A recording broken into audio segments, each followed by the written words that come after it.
Sir साहब, इस वक्त पाकिस्तानी मीडिया में जो मामला छाया हुआ है और बहुत ज़ेर बहस है। कुछ तज्ज़ियाकार ये कह रहे हैं कि सिर्फ पाकिस्तान की हद तक बहुत बड़ी ख़बर है, अमेरिका में ऐसा नहीं है। तो मैं तो आपका एनालिसिस इस पर लाजमी जानना चाहूँगी, क्योंकि पल में तोला पल में माशा, अनप्रडिक्टेबल शख्सियत डोनाल्ड ट्रंप, जब वो पूरी दुनिया के बखिए उधेड़ रहे हैं, टैरिफ्स लगा रहे हैं, पॉलिसीज़ खींच तान रहे हैं, जो यूक्रेनियन प्रेसिडेंट हैं उनका जो हाल हुआ उसके बाद लोग कानों को हाथ लगा रहे थे। उनसे किसी को खैर की तवक्को नहीं थी, ऐसे जैसे सबकी शामत आ रही है। अमेरिकी कांग्रेस से उनका पहला खिताब हो और उसमें वो पाकिस्तान का शुक्रिया अदा कर दें, तो ये गैर मामूली खबर नहीं है आपके ख्याल में? बिल्कुल गैर मामूली खबर है और गैर मामूली इंसिडेंट है जिसको डोनाल्ड ट्रंप ने पूरा एक्सप्लॉइट करने की कोशिश की है, क्योंकि डोनाल्ड ट्रंप ने यही फ़ैसला किया था कि इम्पॉर्टेंट चीज़ें जो हैं, ये फ़ैसले हैं, ये ख़बरें हैं, वो पहले 3 महीने में देनी है ताकि एक प्लेटफॉर्म सेट हो जाए डोनाल्ड ट्रंप का। तो उसमें ये भी एक एजेंडा आइटम था और उसने इसका पहली दफ़ा नहीं, इससे पहले भी जिक्र किया था कि जिन लोगों ने वो एबी गेट के अटैक किया था काबुल एयरपोर्ट पे, जिसमें 13 अमेरिकन मरीन्स मारे गए थे और मेरा ख्याल 170 से ज़्यादा सिविलियंस मारे गए थे। तो he is always talked about this कि I will bring them to justice and I will do this and I will do that. तो मेरा ख्याल है, और वो आप कहते भी हैं कि उसके वन ऑफ द पहले जो फ्यू ऑर्डर्स थे तो उसने यही कहा था FBI को, CIA को, इंटेलिजेंस एजेंसियों को कि एक्सपेडाइट करें इस चीज़ को, पता करें व्हाट हैव यू डन। अब तो वो सिलसिला ऐसे ही है कि कुछ तो इन्फॉर्मेशन थी उनके पास, CIA के पास वगैरह, और वो ज़ाहिर है इन चीज़ों को छोड़ते नहीं हैं, वो पीछे पड़े रहते हैं। उनका काम ही है टू फाइंड आउट कि जिसने अटैक किया अमेरिकन को वो कहाँ है, क्या नहीं है, और वन बाय वन उनको पिक ऑफ किया जाए। तो वो तो इंटेलिजेंस चल रही थी उनकी। इंटरेस्टिंग बात यह है कि उन्होंने अब इस स्टेज पे एजेंसियों ने, अमेरिकन एजेंसियों ने under pressure from Donald Trump कोई कंक्लूसिव किस्म की चीज़ पेश की है कि हाँ, हमें पता है कि फ़लाने एक बंदे फ़लानी जगह पे, बलूचिस्तान और अफ़गानिस्तान के बॉर्डर पे या ईरान के बॉर्डर पे शायद वो वहाँ उन्होंने पनाह ली हुई है और इनको हमने एक्स्ट्राडाइट करना है या मारना है या पकड़ना है। तो ये पहली दफ़ा पाकिस्तान को इस इंफॉर्मेशन के साथ आगाह किया है। और फिर अब आगे बात कुछ थोड़ी सी कंफ्यूज है। अमेरिकन सोर्सेज ये कह रही हैं कि अमेरिकनों ने ये कहा कि हमारे पास ये पक्की इन्फॉर्मेशन है कि ये बंदा और इसके दोस्त जो हमें वांटेड है, ये इस इलाके में है और आप मेहरबानी करें, हम ऑपरेशन करना चाहते हैं जैसे हमने उसामा बिन लादेन का ऑपरेशन किया था, मगर इस दफ़ा हम आपको इन कॉन्फिडेंस लेके और आपके साथ मिल के ऐसा ऑपरेशन करना चाहते हैं। क्योंकि ये अब अमेरिका की वो फुटप्रिंट नहीं है ना। पहले तो वो अफगानिस्तान में बैठे हुए थे, उनके एयरबेसिस थे, उनकी लिस्टिंग पोस्ट से सब कुछ था, सो दे कुड उस किस्म का ऑपरेशन कर सकते थे। मगर अब बलूचिस्तान और ईरान और पाकिस्तान के बॉर्डर के ऊपर अमेरिकन ऑपरेशन नहीं कर सकते विदाउट पाकिस्तानी सपोर्ट। तो इसलिए ये कहना कि जी हम करना चाहेंगे ऑपरेशन, ज़्यादा से ज़्यादा ये कहा होगा कि आपके साथ मिल के एक जॉइंट ऑपरेशन करते हैं, बिकॉज अकेले वो ऑपरेशन नहीं कर सकते जैसे उन्होंने OBL का ऑपरेशन किया था। उनके रीच में नहीं है साउथ। तो ये हो सकता है कि उन्होंने पाकिस्तानियों को कहा हो कि we will provide intelligence and some boots on ground, और आप भी हमें अपने रिसोर्सेज दें and we'll do a joint operation. मेरा ख्याल है इन्होंने फिर आगे से ये कहा कि नहीं, कोई ज़रूरत नहीं जॉइंट ऑपरेशन की, आप इंटेलिजेंस शेयरिंग करें एंड हम कंडक्ट करके operation will do it ourselves. ज़ाहिर है ये अच्छा फ़ैसला था। अगर ये जॉइंट ऑपरेशन होता तो अमेरिका ने सारी क्रेडिट खुद ले जानी थी कि हमने किया ऑपरेशन विद सम हेल्प। मगर अब ये है कि सारे का सारा ऑपरेशन जो है ऑन द ग्राउंड जो है वो पाकिस्तानी फोर्सेस ने किया है, और आई थिंक दैट्स वाई, और करके दिखा के और फिर हैंड ओवर किया है, कामयाब किया है। तो I think that's why Donald Trump इसको अपने नंबर भी लगाना चाह रहा था, और ये मुश्किल हो जाता है ये कहना कि हमने खुद ही किया है। सवाल बहुत से खड़े हो जाते हैं, आपने कैसे किया विदाउट पाकिस्तान सपोर्ट। तो उन्होंने स्ट्रेट अवे सोचा कि it's best to appreciate and thank Pakistan for it. मैं समझता हूँ कि डोनाल्ड ट्रंप के लिए इट्स अनदर बिग डेवलपमेंट कि डोनाल्ड ट्रंप जो कहता है मैं करके दिखाता है, और एक चीज़, और दूसरी चीज़ ये कि उसने ये जो union state of the union address में जो जिक्र किया इस चीज़ का, नंबर तो अपने लगाना चाह रहा था। जाहिर है कि देखे मैं आया हूँ और मैंने कहा था मैं करूँगा और मैंने कर दिया, करके दिखाया। और सारी हमारी FBI, इंटेलिजेंस एजेंसियाँ, CIA, they were all involve, और हमने ये आते सार मैंने ये ऑर्डर्स कर दिए थे मगर he had to acknowledge Pakistan's help and I think ये आपकी बात सही है कि डोनाल्ड ट्रंप आमतौर पे ज़्यादा तारीफ़ नहीं करता किसी की, वो तनकीद ही करता है और छोटी मोटी तारीफ़ भी करनी हो तो हल्की सी करता है। ये तो एक यूनियन एड्रेस के अंदर पाकिस्तान को खुसूसी तौर पे तारीफ़ करना, ये उसे पता था वो क्या कर रहा है। आपको पता है कि पीटीआई के लोग और कुछ कांग्रेसमैन कुछ काफ़ी प्रेशर एडमिनिस्ट्रेशन के ऊपर डाल रहे थे कि आप इस फौजी हुकूमत का, इस हाइब्रिड हुकूमत का तनकीद करें, इमरान को सपोर्ट करें एंड सो ऑन। कुछ बैन के लिए एक्ट भी लाने की बहुत कुछ करने की कोशिश हो रही थी। अब आपको बात समझ आती है, जो पहले बात हमें समझ नहीं आ रही थी कि डोनाल्ड ट्रंप चुप क्यों था। इतना प्रेशर उस पर पड़ रहा था from Congress and constituencies and congressman और मीडिया जो कि पीटीआई चला रही थी, उन्होंने मिलियंस ऑफ डॉलर्स खर्च किए। तो डोनाल्ड ट्रंप चुप था, यहाँ तक कि जो एक दो लोग बात कर रहे थे उसकी एडमिनिस्ट्रेशन के, ठीक, उनको भी उसने चुप करा दिया। याद है ना आपको? उन्होंने कह दिया कि आप बगैर अप्रूवल के कि आप बात ना करें। तो इसका मतलब ये अब समझ आ गई ना क्या बात है, क्योंकि ये प्लानिंग हो रही थी इस ऑपरेशन की और पाकिस्तान हुकूमत की और फौज की उनको तावन की ज़रूरत थी। इसलिए डोनाल्ड ट्रंप वो साइलेंट है। He did not make any attempt to please the local lobby. तो उसको ये था कि शायद कर दे, शायद जिक्र कर दे, शायद कोई छोटी सी ट्वीट कर दे।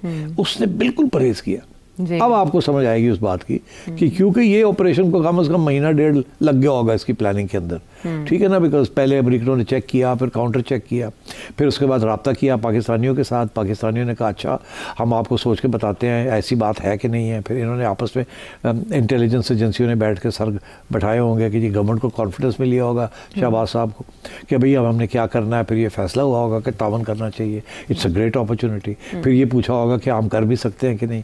फिर ये आगे से जवाब मिला होगा कर तो सकते हैं, एक्सट्रैक्शन टीम्स भी हैं हमारे पास, ट्रेनिंग भी हमने की भी है इस किस्म के सिचुएशन के लिए, मगर वी नीड इंटेलिजेंस। हमारे पास तो वो ड्रोन्स और वो सैटेलाइट इंटेलिजेंस नहीं है, तो वो अमेरिकनों से लेनी पड़ेगी, तो कोऑपरेट करना पड़ेगा। ये 90-100% हम खुद नहीं कर सकते। तो फिर ये सारी बातें टू एंड फ्रो हुई होंगी। और मैं समझता हूँ जब आर्मी चीफ यूके भी गए हैं तो वहाँ भी इस्तेमाल किया होगा opportunity to discuss these issues and to, जिसे कहते हैं ना, ब्राउनी पॉइंट्स लेने के लिए। तो मैं समझता हूँ कि ये बिल्कुल कोऑर्डिनेटेड और कितना अच्छा सीक्रेट ऑपरेशन था कि ये किसी जगह पे बाहर नहीं बात निकली और कितनी इफिशिएंसी के साथ। तो ये सरप्राइज मिला। तो हाँ, सरप्राइज बड़ा इंपॉर्टेंट होता। नहीं तो वो तो देखिए इस किस्म के जो लोग होते हैं वो तो हर कहीं महीने डेढ़ के बाद मूव करते हैं, they never stay in one place. तो इसको ये मतलब था कि टाइम भी जब उन्होंने आइडेंटिफाई किया कि इस एरिया में ये हैं तो किसी वक्त भी वो वहाँ से मूव कर सकते थे अगर हिंट भी उनको मिल जाती। और वैसे भी आम तौर पे कोई इस किस्म के जो लोग होते हैं रेजिस्टेंस में जो इन्वॉल्व होते हैं, टेररिस्ट हों, फ्रीडम फाइटर्स हों, जो भी आप उनको कह लें, they know they are being hunted, they constantly on the move. ये एक एलिमेंट्री प्रिंसिपल है ऑफ गेरिल्ला वॉरफेयर कि आप एक जगह पे बैठ नहीं जाते, आप मूव करते हैं, तो हाइड आउट्स में चेंज करते हैं एंड मूव करते हैं। तो ये बड़ा ख़तरा था कि यहाँ से मूव ना कर जाएंगे, फिर क्या होगा। तो इट वाज ऑब्वियसली कि time is of important factor, secrecy was an important factor. फिर जो पूरी जो अटैक करनी थी वहाँ, वो भी तो चुप करके तो नहीं बैठे हुए थे ना, they armed, they had hideouts and so on. तो it must have required a lot of detailed planning. और I think full marks we have to give to our intelligence agencies and our military, जिन्होंने ये operation जो है from A to Z किया।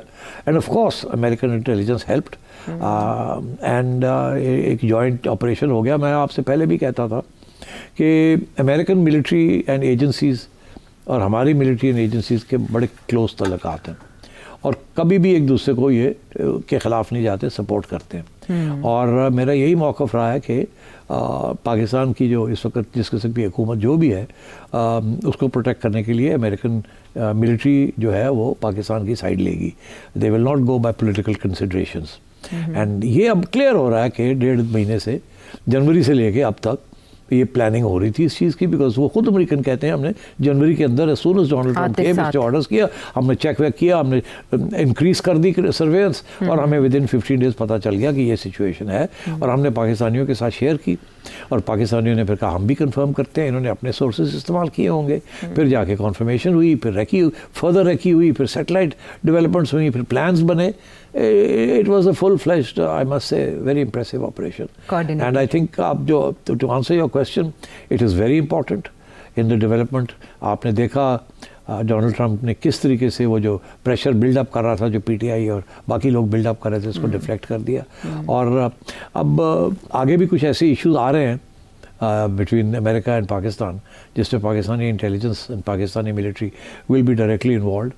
और मैं समझता हूँ कि देयरफॉर पीटीआई अगर ये समझ रही हैं कि उनकी बात जो है वो डोनाल्ड ट्रंप करेगा, तो मैं नहीं समझता कि उस तरीके से वो करेगा, अगर करता भी है जैसे वो तवक्को करते हैं। और बड़ी मायूसी हुई होगी, और जाहिर है वो पीटीआई के लोग तो यही कहेंगे कि जी क्या बिग डील है, जैसा आपने सवाल जी। पूछा। सलमान अकरम राजा साहब ने कहा खुश होने की जरूरत नहीं, बचकाना है ये खुशी। कोई बचकाना नहीं है, यहाँ तो दूसरे कैंप में तो बड़ी खुशी मनाई जा रही है कि now we have a relationship back on track.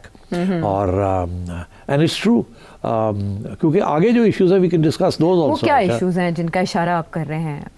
आगे अमेरिका ने तो इंडिकेट कर दिया ना, इसके बाद तो कंफर्म हो गया ना कि IS खोरासान दाइश जो है ये अटैक उन्होंने की थी। और अभी भी अमेरिका ने काफ़ी अरसे से कहा कि हमें ख़तरा TTA से नहीं है, हमें ख़तरा दाइश से, क्योंकि उनकी ग्लोबल एम्बिशंस है। और इसमें एक और बात बड़ी इंटरेस्टिंग निकली है ना, जो कंफर्म करेगी दाइश की जो ग्लोबल एम्बिशंस है, जैसे अलकायदा की थी जी।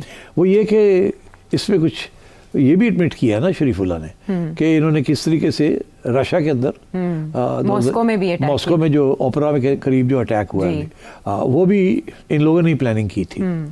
तो अब ये तो क्लियर होगी ना कि ये अगर रूस तक मॉस्को तक पहुंच सकते हैं तो ये फिर वेस्ट तक भी पहुंच सकते हैं। हाँ। तो I think America will be very alarmed by this. और अब वो आगे इनके साथ जो राब्ते होंगे पाकिस्तानियों के साथ वो यही होंगे कि अमेरिका जो है वो चाहेगा कि दाइश के ऊपर बड़ी क्लोज स्क्रूटनी रहे, इंटेलिजेंस बेस्ड ऑपरेशंस हों, उनको ख़त्म किया जाए। और मैं समझता हूँ कि TTA जो है वो भी खुश होगी इससे, बिकॉज TTA को भी थ्रेट है ना फ्रॉम दाइश। तो ये शायद कोई, मेरा ख्याल है कि जॉइंट ऑपरेशंस अगेंस्ट TTA तो नहीं, मगर अगेंस्ट दाइश हो सकते हैं।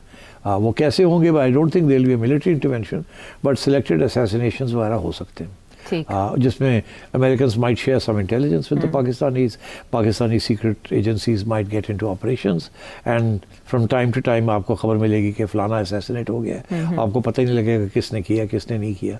बट मेरा ख्याल the target will not be the Taliban, target अभी अफगान तालिबान नहीं होंगे किसी सूरत में भी। The target will be Daesh. Daesh तो खुद अटैक करना शुरू कर दिया पाकिस्तान के अंदर, वो तो खुद कह रहे हैं, और अमेरिका के खिलाफ तो वैसे ही है। तो आई थिंक ये एक नया डायमेंशन बन जाएगा। एक और भी डायमेंशन बनेगा जो अमेरिका ने रेज कर दिया, वो है TTA के खिलाफ कि जी हमारा जो एयरबेस है बागराम का वो हम वापस लेंगे, वो हमें वापस मिलना चाहिए। बहुत बड़ा, it was the biggest airbase in the entire reason, and बहुत से हथियार भी छोड़ गए हैं वो पीछे, उन्होंने तो वैल्यू भी लगा दी है। तो ये एक इशू बन गया है बिटवीन अमेरिका एंड TTA, और ये चलेगा इशू, ये डोनाल्ड ट्रंप इसके पीछे लगा रहेगा। और पाकिस्तान का इससे बड़ा इंटरेस्ट है वो ये है कि पाकिस्तानी भी कह रहे हैं कि अमेरिकन वेपन्स जो पीछे रह गए हैं they are being used against Pakistan.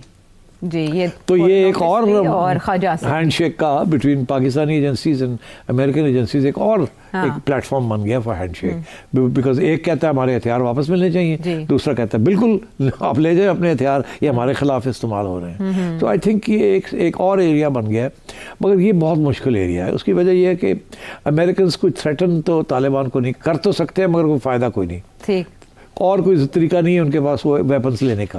वो पाकिस्तान को ही कह सकते हैं कि आप नेगोशिएट करके तो हमारी कोई बात बनाए उनके साथ। अब पाकिस्तान के साथ तो TTA नेगोशिएट कर ही नहीं रहा, मगर ये ज़रूर है कि TTA के अंदर, as we mentioned I think in last week's programme, कि TTA के अंदर भी डिफरेंसेस ओपिनियन है। एक ग्रुप है जो कहता है कि हमें फॉरेन रिलेशंस हमारे होने चाहिए, लाइक डिप्लोमेटिक जो जैसे स्टेट्स के होते हैं, लेन देन होनी चाहिए, डीलें होनी चाहिए। दूसरा है वो कहता है नो, वो अभी भी ये समझते हैं America is the great Satan, शैतान है अमेरिका। अलबत्ता वो they don't believe in Al Qaeda, उनकी जो फ़लसफ़ा था, मगर definitely they are not ready to do deal with America. मगर मैं उस प्रोग्राम में भी मैंने इशारा किया था कि ये जो इंटरनल स्ट्रगल है एक है जो कहते हैं कि इम्पॉर्टेंट है कि आप लेजिटिमेसी मिले आपको, आप एक नॉर्मल रियासत की तरह जो भी इंटरनल पॉलिसीज बननी है बनाए, मगर एक नॉर्मल रियासत की तरह आपका इंटरनेशनल बिहेवियर होना चाहिए ताकि रिकग्निशन मिले। अभी रिकग्निशन ही ना मिल रही रियासत को। 2-3 मुल्क है जिसमें पाकिस्तान है, एक आध और है जिसने रिकग्नाइज किया तालिबान रजीम को, अमेरिका ने तो नहीं किया, वेस्ट ने तो नहीं किया। तो ये इश्यूज चलेंगे आगे, और मेरा ये ख्याल है कि इंटरनल पावर स्ट्रगल होगी वहाँ, और जो जिसके ऊपर ये सारे इश्यूज भी रिजॉल्व होंगे।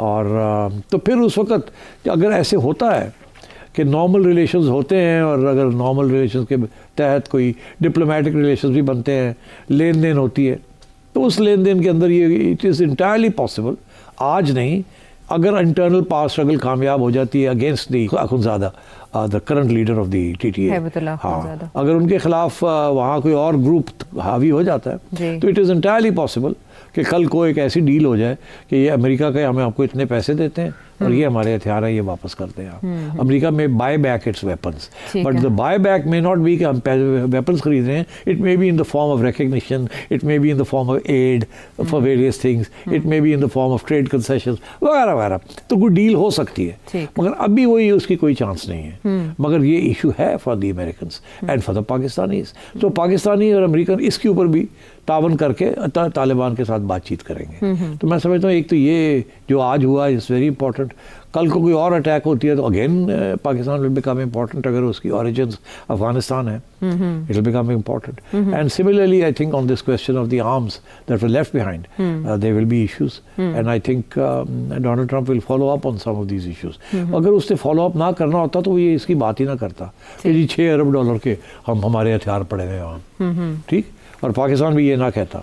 तो आई थिंक आगे there are avenues for cooperation. और फाइनली एक बात जिसका पहले भी मैं जिक्र कर चुका हूँ, और जो मैंने ये भी कहा कि इस वक्त जब आर्मी चीफ UK में थे, तो उन्होंने बहुत amongst other issues of seating support for his, but उन्होंने मेरा ख्याल है ऑफर ये भी किया है ना कि जी हम अपने पीस कीपिंग ट्रूप्स, और अब लग ऐसे रहा है कि Donald Trump will succeed in getting a ceasefire. तो अगर ceasefire होगी तो उसमें यूरोपियन ट्रूप्स तो नहीं होंगे, तो they'll need troops from outside. तो अगर ऐसी चीज़ होती है तो Pakistan again will come into the western stream.